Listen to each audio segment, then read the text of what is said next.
Pollution, scènes de pillage en Chine, dérèglement climatique, guerre en Ukraine, envolée du prix de l'énergie, effondrement de la paysannerie française, inflation, spéculation. Depuis quelques semaines, il est question de pénuries alimentaires à venir. Qu'en est-il réellement? A-t-on des raisons de s'inquiéter? S'il y a des crises à venir, alors quelles en sont les raisons profondes? Certains observateurs annoncent, vous allez le voir, une catastrophe humanitaire sans précédent, pas seulement à l'autre bout du monde ou en Afrique, mais en Europe. Pour tenter de comprendre ce qui se passe, nous avons interrogé agriculteurs, analystes, économistes, mais aussi patrons de grandes surfaces. Bienvenue dans ce documentaire.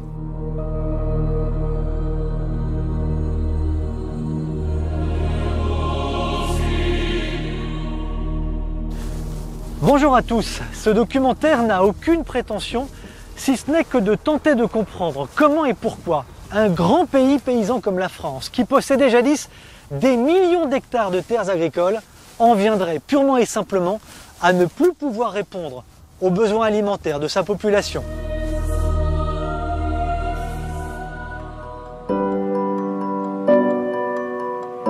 Les chiffres, les masques, les statistiques sont toujours présents dans le quotidien des Français. Mais, momentanément, peut-être, le Covid-19 a laissé la une à un autre genre d'actualité, à un autre type de crise, la crise alimentaire.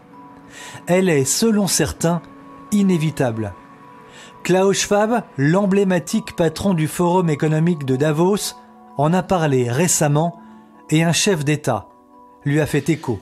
Nous sommes en train de rentrer dans une crise alimentaire sans précédent. Parce que d'autres pays, Proche et Moyen-Orient, Afrique, sont eux très dépendants pour nourrir leur population de ce qui est aujourd'hui produit en Ukraine et Russie. Cette situation va créer une crise alimentaire, des situations humanitaires gravissimes dans plusieurs pays et à coup sûr des conséquences politiques massives dans plusieurs des pays que j'évoquais. Est-on en train de préparer la population à ce qui, sans aucun doute, pourrait profiter à certains comme les spéculateurs de tout poil ou autres sympathisants du Big Reset? Ou bien est-ce une façon pour les dirigeants politiques d'annoncer d'ores et déjà qu'ils sont incapables d'enrayer une crise planétaire qui s'annonce, de fait, incontrôlable? Avant de répondre à cette question, il faut commencer par le début. Existe-t-il des raisons qui tendent à penser, oui ou non, qu'il y a un risque de grave pénurie alimentaire d'ici quelques mois? Eh bien, la réponse est oui.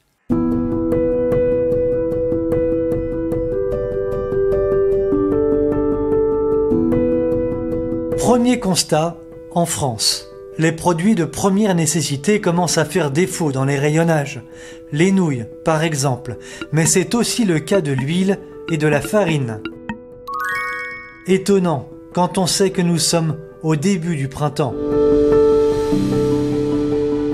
Pour Pascal Ferret, le président de la Chambre d'agriculture de la Manche en Normandie, il y a une première raison à cet état de fait. Quelle serait, dans la hiérarchie des raisons, la première, Pascal Ferret? La première des raisons, c'est le consommateur lui-même, qui stocke chez lui de façon abusive. C'est incroyable qu'on commence à avoir des rayons qui se vident en huile de tournesol, je prends cet exemple volontairement, en farine, sur des récoltes qui ont été faites l'année dernière. Et que les produits transformés, l'huile de tournesol provenant d'Ukraine, elle est dans des bidons, alors certes pour une partie encore en Ukraine, mais chez des stockeurs chez nous. Donc la première de la responsabilité vient des consommateurs eux-mêmes, qui sous peur de manquer, surstockent chez eux.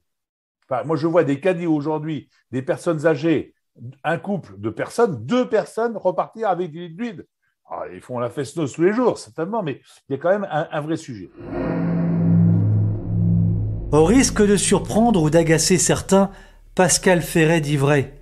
Les crises à venir et donc la peur du lendemain sont les premières raisons. Mais en avançant dans nos recherches, nous allons voir qu'il existe non pas une, mais une multitude de raisons qui, ajoutées les unes aux autres et provoquées ou non, conduisent à cette situation de début de pénurie dans les grandes surfaces.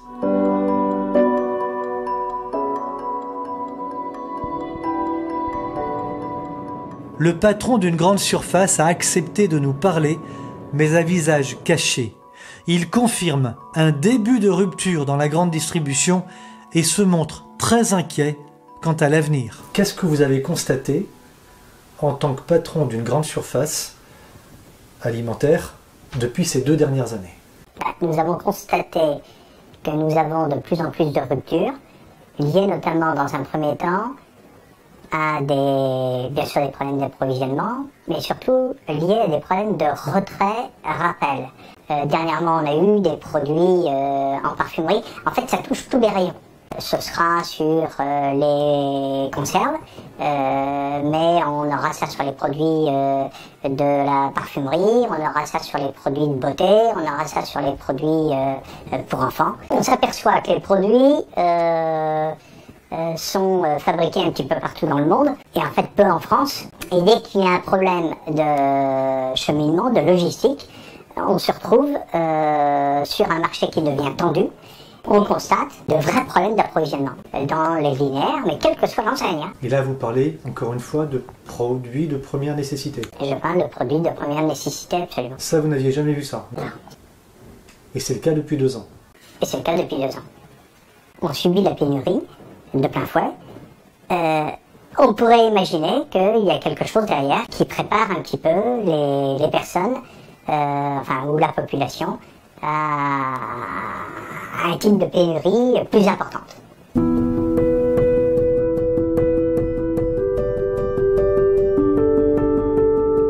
La crise sanitaire dans le monde n'est pas la seule responsable.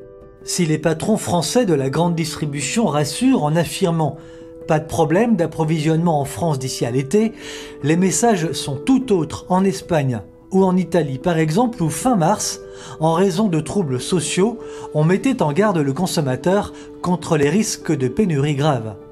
Mais l'événement ayant accéléré ces débuts de pénurie alimentaire, c'est la guerre en Ukraine bien entendu, depuis le début de février 2022. Cette guerre inquiète, elle perturbe les transports et participe à faire flamber les prix. C'est le cas des céréales, du blé en particulier. Le blé a littéralement explosé en effet. 240 € la tonne le 5 septembre 2021. Elle atteignait 415 € il y a quelques jours. Il faut savoir qu'en mai 2019, la tonne de blé ne se vendait que 185 €. Pour couronner le tout, la Chine, anticipant une crise majeure que tout le monde redoute depuis plusieurs années dans le monde, la Chine a acheté l'année dernière la moitié de la production mondiale de blé. Charles Sana, bonjour, vous êtes économiste, vous êtes ancien chroniqueur de télévision. Est-ce que les pénuries dont on commence à parler, les pénuries alimentaires, s'annoncent particulièrement graves? Est-ce qu'elles s'annoncent graves? Oui, elles s'annoncent également structurelles et non pas conjoncturelles, c'est-à-dire permanentes et durables, pour une raison fondamentale assez simple finalement à comprendre, c'est que nous passons d'un siècle d'abondance absolue à un siècle de rareté. Nous avons oublié que dans un monde de rareté, l'ajustement se fait par le prix, ce qui veut dire de manière simple et intelligible, et si on ne sort pas son discours d'économiste, un ajustement qui se fait par le prix, ça veut dire que vous avez de l'inflation. Et donc, forcément, c'est celui qui paye qui peut avoir. Et donc, vous avez des prix qui montent. Et celui qui ne paye pas, il n'a pas. Vous avez eu exactement le même phénomène, souvenez-vous, mars 2020, fabrication de masques en Chine, pandémie mondiale, il n'y avait pas de masques, et à chaque fois que la France réservait un avion cargo rempli de masques pour faire livrer en France, sur le tarmac, nous on les payait 10 centimes, et puis sur le tarmac, il y avait un riche américain qui arrivait et qui disait « moi c'est 80 centimes le masque », et au moment du décollage de l'avion, plutôt que d'aller faire un Pékin-Paris, eh bien, il faisait un Pékin-la Floride, et puis les masques qui étaient en pénurie étaient vendus au plus offrant. Donc, l'ajustement, quand les choses manquent, se fait toujours par le prix. Et donc, c'est cette hausse de prix qui permet deux choses. De faire la répartition entre ceux qui peuvent payer et ceux qui ne peuvent pas payer. Donc, évidemment, l'inflation est injuste. Alors, vous pouvez me dire tout ce que vous voulez sur le social, le machin, le truc, etc. quand il n'y en a plus assez pour tout le monde, de toute manière, c'est celui qui a le plus d'argent qui l'emportera. Et si ce n'est pas celui qui a le plus d'argent, c'est celui qui aura les plus gros biscottos ou les plus grosses armes ou qui fera le plus peur, donc ce sera le plus fort. Aujourd'hui, le vrai sujet, c'est le conflit ukrainien, la reprise brutale de la croissance liée au Covid et du manque d'imprévision, par contre, de nos pouvoirs et de nos puissances politiques. Je prends toujours des exemples. La réforme de la PAC, décidée et votée il y a quelques jours, quelques semaines au Parlement européen, tenez, restez bien assis, ont décidé en toute conscience que ce qui nous imposait en contrainte environnementale, réduction, baisse drastique de l'utilisation d'intrants, quel qu'il soit, on ne parle pas que des phytosanitaires, entraînerait une baisse de la production de 15 à 20%. Au niveau de l'Europe, l'Europe des 27. Et en disant, c'est pas grave, nous irons faire nos courses à l'extérieur, en Ukraine, en Russie, pour ramener le blé. Ah oui, il y a, je crois, une erreur de casting.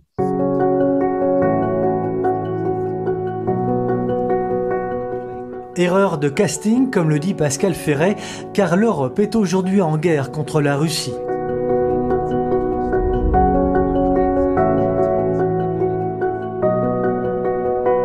Comment le Parlement européen a-t-il pu prendre une telle décision? Car il était couru d'avance qu'il y aurait forcément à plus ou moins long terme des conséquences directes sur les filières d'approvisionnement. Ce n'est pas tout. La production de cultures est conditionnée par l'engrais.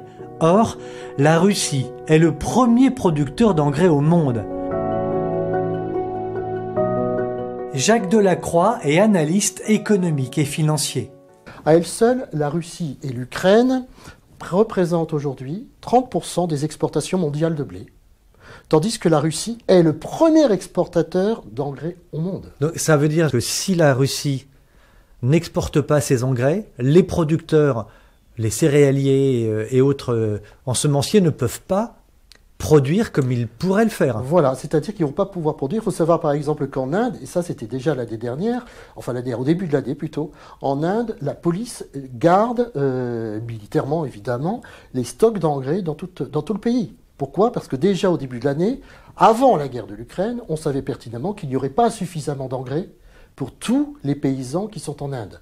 Donc autrement dit, pour être encore plus clair, on savait qu'il n'y aurait pas suffisamment d'Indiens qui pourraient être nourris à cause de cette politique qui allait à venir, qui était déjà en amont, avec une réduction de l'engrais par le fait qu'il y a de moins en moins, et la politique des sanctions contre la Russie était déjà pratiquement prégnante. Comment expliquer que la France soit incapable de produire ses propres engrais? Parce que les engrais se produisent à partir d'énergies fossiles, et essentiellement de gaz naturel. Alors là, c'est là où on revient à la Russie. La Suède a récemment confirmé que ses récoltes risquaient d'être réduites de moitié en raison du manque d'engrais russes.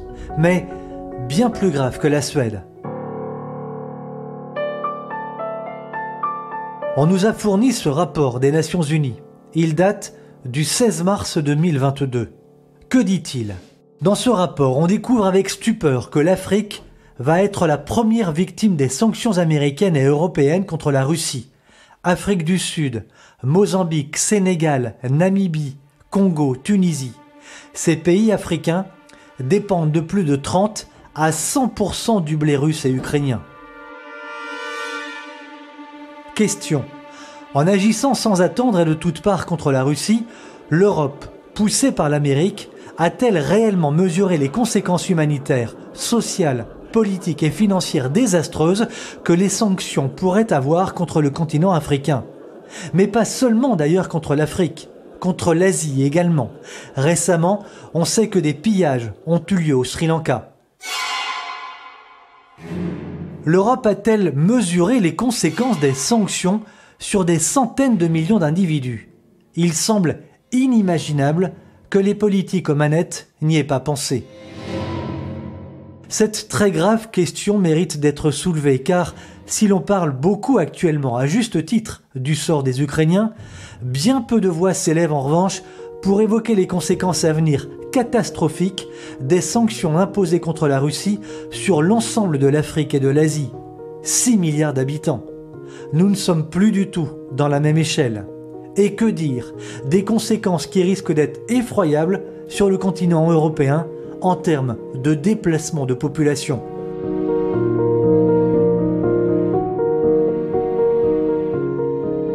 Il existe, je poursuis ce rapport des Nations Unies, une très forte probabilité d'avoir une pénurie alimentaire dans le sud en raison de la crise ukrainienne en cours, laquelle est fortement susceptible de déclencher une autre crise des migrants. Et alors là, je ne dis rien, mais intéressez-vous aux lois qui sont passées actuellement aux Pays-Bas.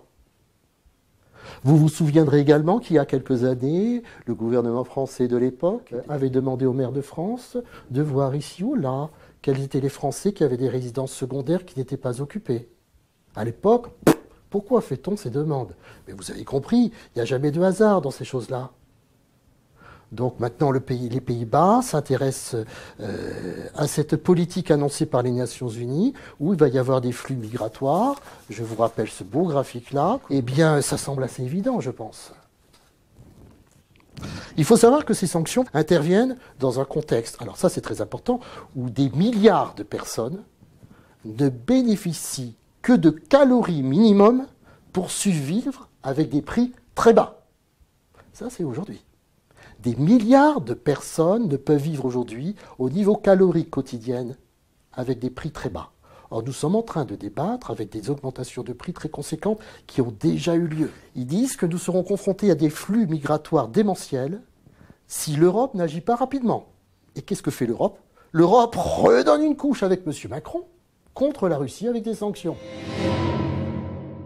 Pour Pascal Ferret, les problèmes ne sont pas à l'échelle de 1 ou 2 ans. Non, ce n'est plus qu'une question de mois. Il parle de novembre. Il n'est d'ailleurs pas le seul, avant que la situation européenne devienne difficile, critique, voire inextricable. Vous avez 4 millions de tonnes de céréales qui tournent en rond autour d'Odessa dans des bateaux qui ne peuvent pas partir à cause du conflit.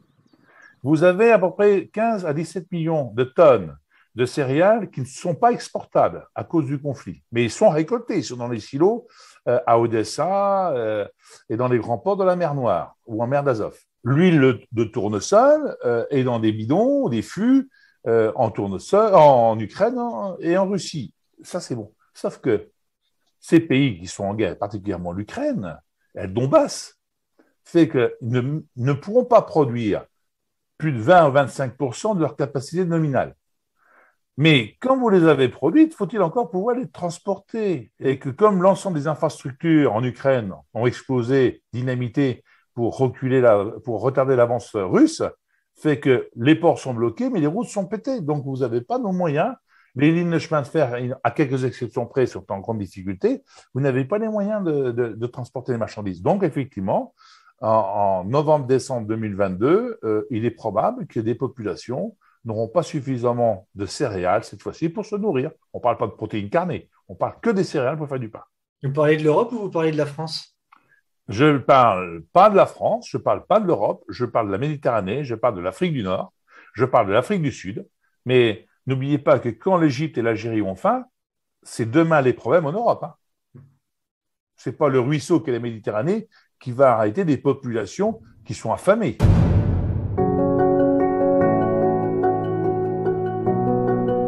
Dans le cas d'un déplacement de millions de personnes affamées vers l'Europe, que deviendrait la France? Julien de Normandie, l'actuel ministre de l'Agriculture, tenait des propos qui ont fait sourire jaune un certain nombre d'observateurs, les paysans en particulier. Le ministre était sur RMC le 24 mars dernier.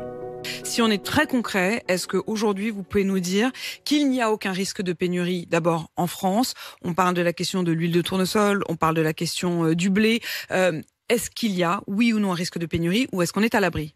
Il n'y a pas de risque de pénurie en France. Et je voudrais vraiment être très rassurant, il n'y a pas de risque de pénurie, mais je parle bien de la France. Pourquoi? Parce qu'en France, on est indépendant d'un point de vue de la production alimentaire. C'est d'ailleurs toute la politique qu'on mène. Les propos de l'actuel ministre de l'Agriculture sont particulièrement trompeurs et étonnamment en totale contradiction avec ceux tenus par Emmanuel Macron le 13 avril 2020.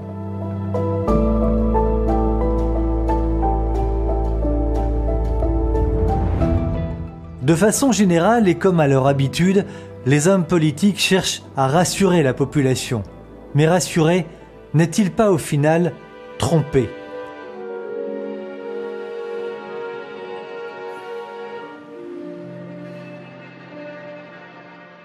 La souveraineté, l'indépendance alimentaire de la France serait vraie si elle n'importait pas. Or, depuis les années 90, non seulement la production intérieure stagne, mais le pays importe de plus en plus afin d'assurer sa propre consommation et dans de nombreux domaines. Un rapport du Sénat le précisait d'ailleurs en 2019.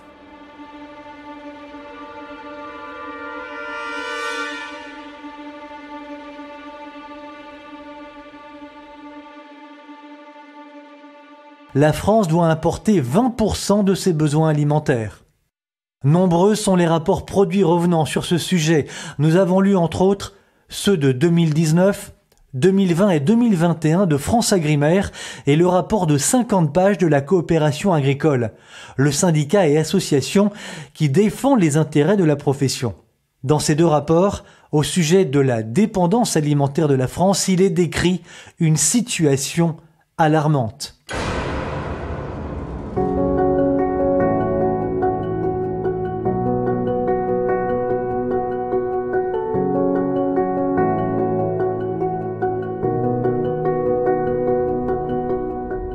Mais nous reviendrons sur ce point, le pire est à venir. Pourquoi ? Eh bien parce que sur la totalité des agriculteurs encore en activité, on sait déjà que 25% ne seront pas remplacés et leur nombre depuis des années s'effondre.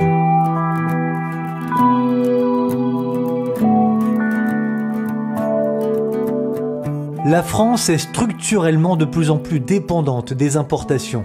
Elle exporte encore des céréales, mais elle est déficitaire dans un grand nombre de secteurs. Volailles, porc, œufs, ovoproduits, fruits et légumes, tomates, carottes. Les importations de viande de poulet ont fortement augmenté. En 2021, par exemple, 38% des volailles consommées en France ont été importées contre 34% l'année précédente. Les règles environnementales, que je ne remets pas en cause, sur un certain nombre d'entre elles, sur le bien-être animal, fait qu'en France et en Europe, nous avons démonté nos cages de poules pondeuses. Très bien, parce que les poules sont extrêmement mieux à l'extérieur, à manger des vers de terre et à ne plus être en cage. C'est parfait. Qu'est-ce que l'on a fait ? On a démonté ces ateliers et on a vendu les cages à qui ?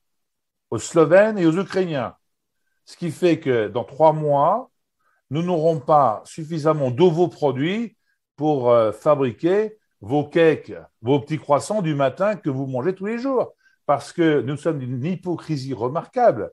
On regarde la facture directe de ce qu'on achète au supermarché, on veut des œufs provenant de poules en plein air, sans OGM, étiquetés label rouge. Parfait. Mais dans le même temps, vous faites vos courses dans votre super, hyper ou votre supérette et vous achetez sans rechigner des pâtes feuilletées préparées, des viennoiseries dont les matières premières viennent d'Ukraine, dans des cages que nous avons démontées avec des poules industrielles. Et ça ne gêne personne, parce que les Français, les Européens, sont des hypocrites de première main sur leur propre consommation. Pour la filière pêche et aquacole, à peine croyable, quand on sait la richesse de la France sur le plan maritime, on constate là aussi un fort taux de dépendance aux importations.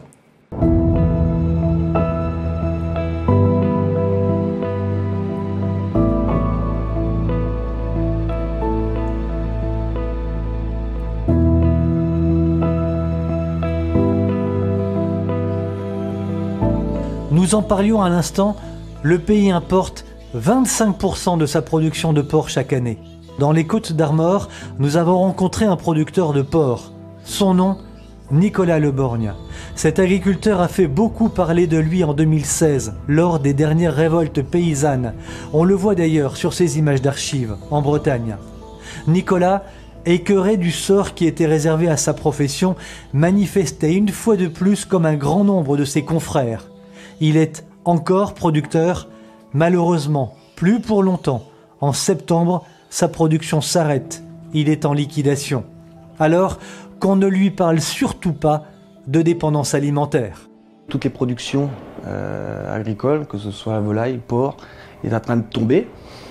J'en suis le premier visé là-dessus, mais donc sa souveraineté alimentaire, on ne l'aura plus aujourd'hui en France.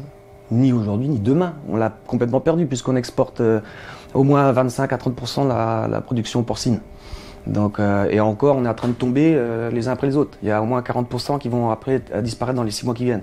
40% de producteurs de porc. Ah, de producteurs de porc, c'est ce qui est dit, quoi. On peut pas durer comme ça infiniment avec des prix d'aliments aussi chers que ça et un prix du porc payé aura des pâquerettes, quoi. Nous, on le voit quand même quotidiennement.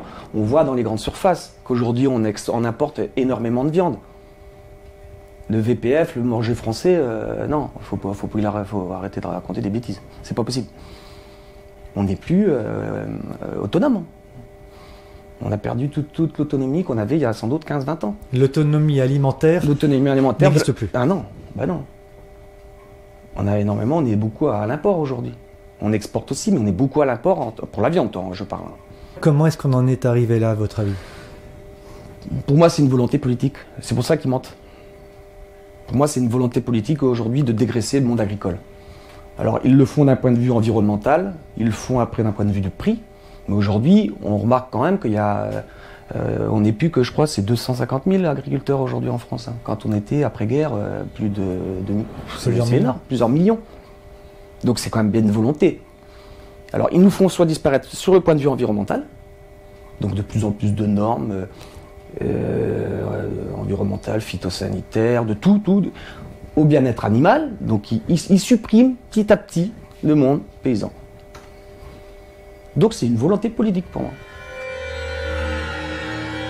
Des règles environnementales, fort bien, mais en effet, en les matraquant de règles de toutes parts, soumis à des concurrences étrangères très dures, prises en étau par la grande distribution, le système a écrasé les paysans français et fait imploser des productions qui non seulement faisaient la richesse du pays, mais assuraient à la population une totale indépendance alimentaire, ce qui n'est plus le cas.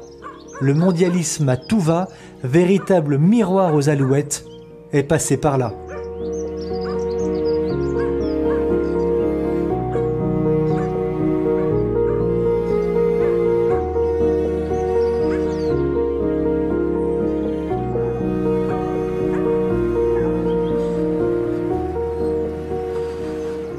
Gilles, quand le ministre de l'Agriculture déclare qu'il n'y aura pas de pénurie alimentaire en France parce que le pays est souverain, qu'est-ce que vous dites? Juste que le ministre de l'Agriculture devrait se déplacer un petit peu dans les campagnes et voir quelques industriels pour savoir que nous sommes en déficit total dans quasiment tout, que ce soit viande bovine, viande ovine on était déjà, porc. Donc c'est même pas la peine d'écouter, enfin ces discours-là, ça tient même plus la route, quoi. Mais il le sait, c'est juste du mensonge, c'est juste qu'un simple mensonge, c'est tout. Mais c'est du mensonge calculé, il le sait très bien. Il sait très bien, il a qu'à aller voir son copain Bigard qui va lui expliquer que ses abattoirs sont en train de tourner au ralenti. Il a qu'à aller voir tous les producteurs de porc qui sont en train de tomber, les producteurs de lait qui arrêtent, donc forcément producteurs de lait qui dit du lait dit de la viande aussi. Donc il le sait, tout le monde le sait. La sonnette d'alarme est tirée depuis longtemps. Ça fait longtemps que tout le monde crie sur les toits que ça va très très mal. Mais en attendant, il y a les élections qui arrivent, donc on met toute la poussière sous le tapis en attendant, c'est tout. Pourquoi va-t-il y avoir, selon vous, une pénurie alimentaire d'importance, et notamment en France? Pour nous, Français, c'est inévitable, puisque depuis des années, on a sous-payé tous les producteurs. À partir du moment où on a arrêté de les payer, il est évident qu'ils ont tous arrêté. Le porc, c'est une catastrophe sans nom, je crois qu'on n'a jamais vu. Le lait, c'est pareil. Donc on a un déficit de viande aujourd'hui.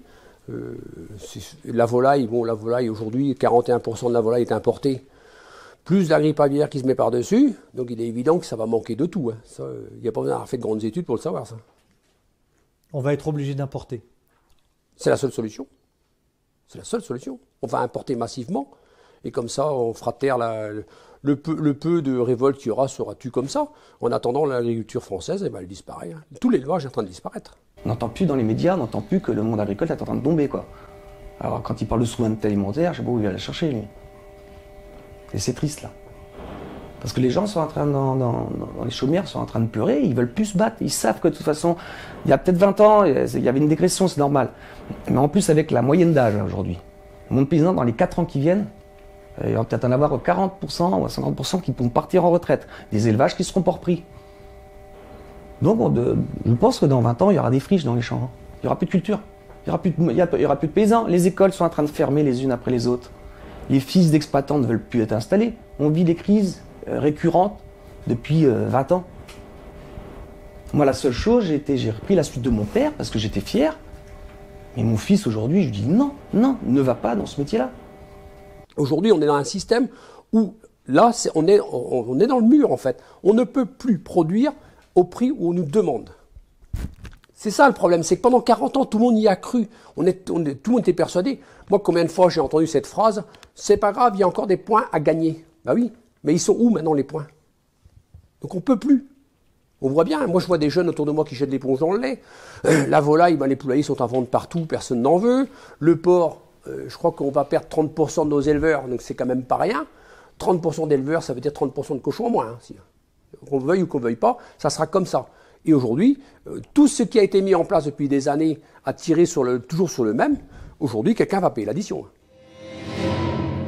L'addition, c'est la population tout entière qui va la payer, et elle va la payer au prix fort. Il ne faut en effet pas oublier les premières conséquences de la crise ukrainienne sur les pays africains et asiatiques. Charles, est-ce que cela signifie selon vous qu'on peut être amené à voir, comme on l'a vu il y a 2 ans au début de la crise sanitaire, en France et dans le monde, est-ce qu'on peut être amené à voir des rayons d'alimentation complètement vides dans les grandes surfaces? Oui, très probablement, pour plusieurs raisons. D'abord parce qu'on a des chaînes logistiques qui sont extrêmement sensibles aux moindres aléas. Vous avez vu que nous avons évidemment des problèmes en Ukraine qui sont plus que sérieux, mais vous avez vu aussi que nous avons à nouveau des confinements en Chine. Et donc ces confinements en Chine, qui sont des confinements massifs, vont entraîner de nouvelles perturbations sur les chaînes logistiques. Mais à tout cela, ceux qui sont des phénomènes connus déjà et dont on sait que ça va entraîner des perturbations importantes, vous avez un nouveau phénomène qui est celui des sanctions à l'égard de la Russie et de la guerre russo-ukrainienne. Et donc, tout ça, quand vous savez qu'entre l'Ukraine et la Russie, vous avez 50% de la production d'engrais mondiale, quand vous savez que vous avez 40% de la production de blé mondial, si vous retirez tout ça, non seulement on se prive des récoltes ukrainiennes et des récoltes russes. Des récoltes ukrainiennes parce qu'aujourd'hui, vous n'avez pas des tracteurs dans les champs, mais vous avez des tanks qui sont en train de se faire la guerre. Donc, ça ne va pas aider sur les récoltes et sur les rendements ukrainiens. Et puis, en Russie, ils se gardent évidemment leurs engrais et nous, nos agriculteurs aujourd'hui, n'auront pas d'engrais. Alors, qui dit pas d'engrais ou moins d'engrais ou de l'engrais très cher, dit soit une très grande hausse de prix puisqu'on aura trouvé de l'engrais, mais de l'engrais très cher. Donc, les prix vont terriblement monter. Donc, de toute manière, dans le meilleur des cas, c'est inflationniste. Et dans le cas le moins favorable, pas d'engrais égale des rendements en chute libre. Si en plus, vous avez à ce moment-là des aléas météo qu'on ne connaît pas aujourd'hui, vous pouvez vous retrouver avec des récoltes absolument catastrophiques au niveau mondial et très clairement aller vers des pénuries alimentaires absolument majeures, d'ampleur, je ne vais pas dire biblique, mais en tout cas historique. Et donc, il va y avoir des défis absolument considérables à relever, non pas là, maintenant, tout de suite, d'ici quelques semaines, mais en réalité d'ici quelques mois, quand les stocks que nous mangeons aujourd'hui, qui sont les récoltes d'hier, auront disparu, nous passerons demain aux récoltes d'aujourd'hui. Et les récoltes d'aujourd'hui qui vont se jouer en juillet, elles risquent d'être problématiques pour pouvoir nourrir le monde entier.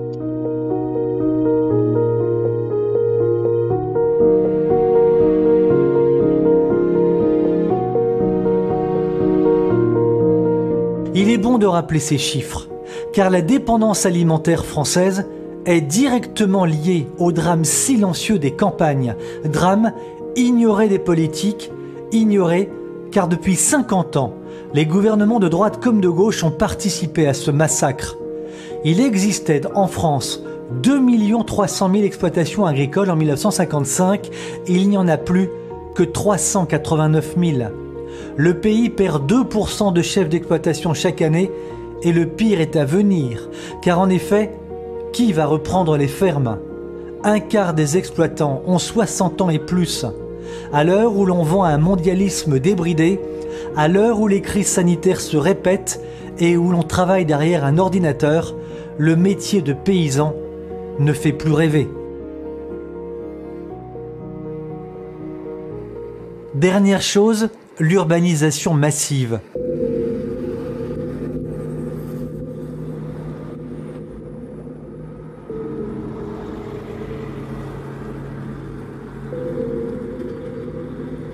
Le bétonnage de la France, la multiplication des logements quand tant d'autres sont vides. Ici, un exemple, dans une petite commune bretonne, on construit sur d'anciennes terres agricoles. Les promoteurs, mais pas seulement les promoteurs, avides d'argent facile, ont acheté, vendu, construit partout là où c'était possible, en se moquant de ce qui faisait autrefois l'harmonie des villes et des villages. Et les élus ont laissé faire. Oui, tout cela est en lien direct avec les pénuries alimentaires dont on commence à parler. La raréfaction des terres agricoles, c'est un sujet majeur, mais il est sans doute trop tard, car qui va inverser aujourd'hui massivement cette politique destructrice? On aimerait bien le savoir.